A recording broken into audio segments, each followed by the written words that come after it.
When we look at the red letter teaching of Jesus in Matthew chapter 25, the section known as the sheep and the goats, we can see that there's a lot that we can learn, and especially a lot that relates to the time right now. As I record this, it's the middle of June, the year 2025, and our world seems to be in chaos. There's a lot of unrest across America.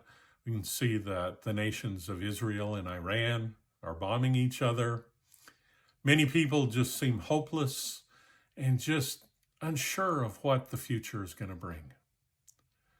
Now, this relates to the time that Jesus is teaching this, because this happens in the middle of what we refer to as Holy Week.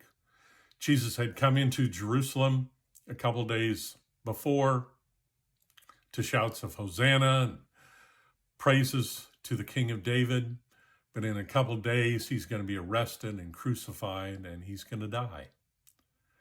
And so he wants to teach his disciples.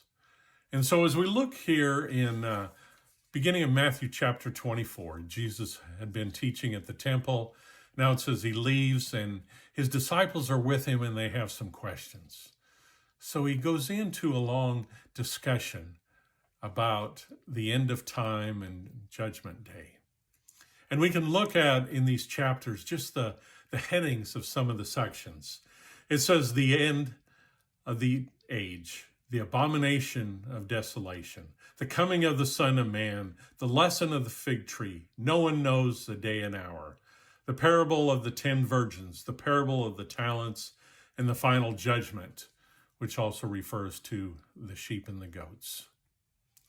So Jesus knew that his disciples were about to go through a really tough time.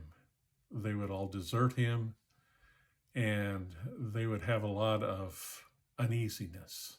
So he wanted them to not only be aware of what's going to happen in the end time, but to be encouraged. And that's what we can see at the beginning of the sheep and the goats. In Matthew 25:31, it says, when the Son of Man comes in his glory, and that's a reference to Jesus himself, and all the angels with him, he will sit on his glorious throne. So despite the chaos, despite the fact that Jesus would suffer and die, in the end, he's going to be on the throne. He's going to be in charge. And that's an encouragement we can all have.